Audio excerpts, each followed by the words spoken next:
Bonjour, c'est Gilles sur boursicoté.com. Voici l'analyse technique des principaux indices mondiaux. Nous sommes aujourd'hui le vendredi 4 décembre 2015 et nous allons voir l'impact ici suite à cette phase de hausse qu'ont eu les secousses boursières donc sur le CAC 40. Eh bien, on va comparer quels sont les impacts sur les divers indices mondiaux.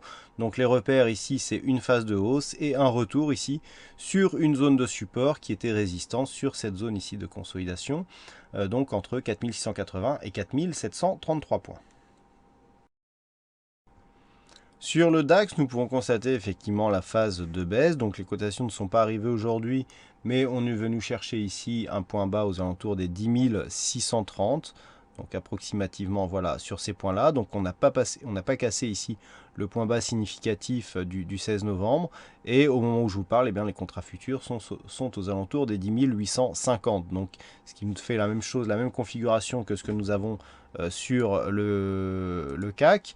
Alors, on a ici un complément intéressant. Si on trace les retracements de Fibonacci sur ce graphe, bon, qui n'est pas totalement complet, mais on va se rendre compte d'une chose, c'est que du point de vue de la tendance, la rupture que nous avons connue hier ne remet pas trop en cause ici la dynamique, puisque on ne vient que chercher ici la zone de retracement à 38,2%. Sur une dynamique, donc on consolide sur cette zone-là. Si on rebondit, eh bien, on peut continuer à impulser une dynamique vers le haut qui ne sera confirmée que sur une cassure, par contre, des 11 431 points.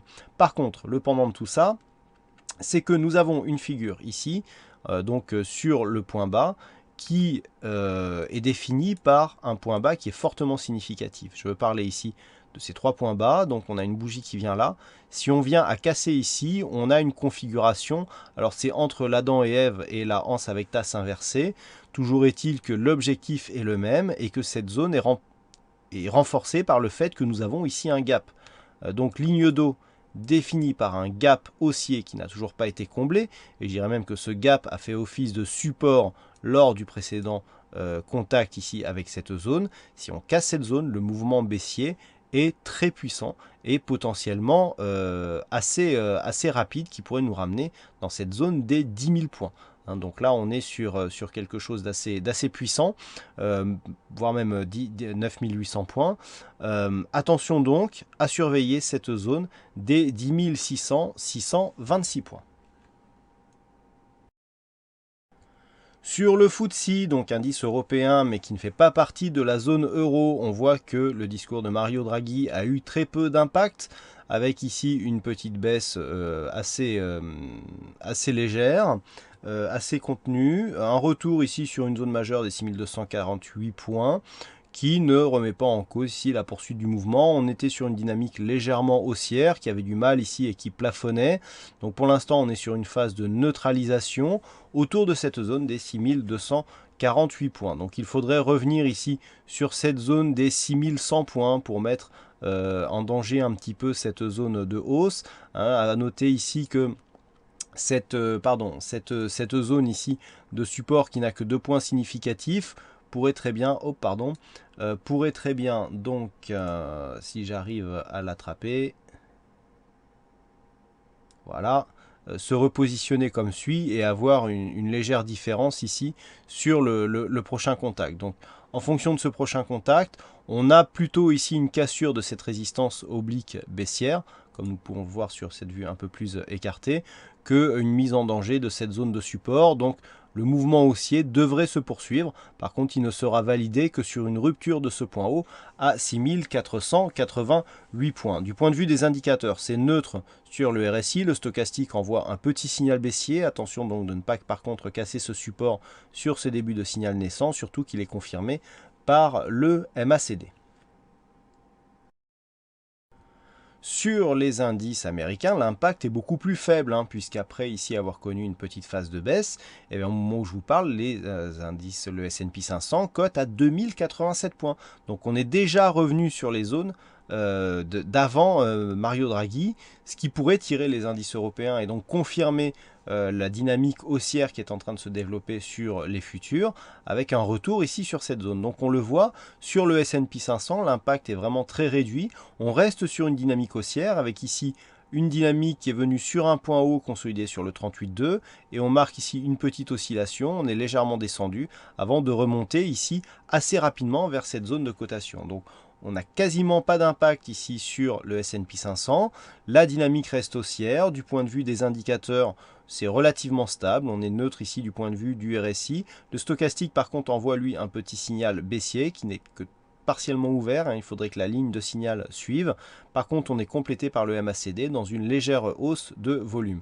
Donc attention ici, si on dépassait cette zone des 2023 points, l'objectif serait un retour sur la zone des 1985, puisque c'est dans la zone 50-61,8%. On continue avec le Nasdaq sur lequel la baisse se fait encore moins sentir, puisqu'après ici une petite pique sur la zone des 4575, et bien le Nasdaq est déjà proche de ses plus hauts, puisqu'au moment où je vous parle, on est sur une zone des 4711 points, donc proche de ces points hauts ici, et donc le Nasdaq qui, si on trace ici une ligne de dynamique, nous avait habitué ici à quelque chose, voilà, à peu près comme ça. On sentait une cassure arriver, mais avec cette réintégration, on se rend compte qu'on est toujours sur une dynamique haussière. Attention toutefois à cette petite divergence. Alors je dis petite parce qu'en fait, on n'a pas vraiment de nouveau plus haut ici sur cette phase. Par contre, on a une forte baisse sur les indicateurs. Jumelé avec cette cassure ici, on aurait pu penser à une phase de consolidation, mais cette phase de consolidation n'arrive pas.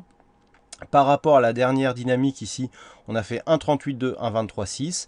On réintègre ici. Si on venait à casser ici la semaine prochaine à la hausse la zone des 4736 points, cette cassure serait invalidée et on repartirait sur un signal haussier de dynamique moyen terme. Et enfin, sur le Nikkei, on confirme la cassure qui avait été détectée la semaine dernière de cette zone ici, ce léger biseau donc qui était très peu convergent. On avait une cassure ici de ce biseau, on n'a pas réussi à repasser au-delà des 20 000 points et on s'inscrit ici dans un mouvement de baisse. Alors par rapport, je dirais, à la dynamique, on n'est même pas encore au retracement des 23,6% de Fibonacci. Donc tant qu'on ne passe pas ici la zone des 19 200, on est toujours dans une possibilité de stabilisation. Et vu l'orientation des autres indices mondiaux, on pourrait très bien repartir à la hausse et ceci serait confirmé sur une cassure haussière des 20 000 points pour un retour sur de précédents points hauts significatifs. Toutefois, si les cours venaient à casser à la baisse ici cette zone des 19 203 points, qui est le 263 points, qui est le retracement à 23,6%. L'objectif se situerait sur cette zone des 18 812 points, qui est le retracement des 38,2% de Fibonacci à partir donc de la semaine prochaine. Voilà donc pour ce point hebdomadaire de marché, un petit peu plus court que d'habitude, mais vous avez été quelques-uns à me signaler que cette analyse était parfois trop longue. Donc n'hésitez pas à me donner vos impressions sur ce format un petit peu réduit, au risque d'occulter certains éléments techniques importants. Votre avis, en tout cas, il l'est pour moi, et donc n'hésitez pas à me le donner. Voilà, donc passez un bon week-end, bonne chance dans le prochain trade, et on se retrouve dès la semaine prochaine pour d'autres analyses techniques sur le site boursicoté.com. Bon week-end à tous.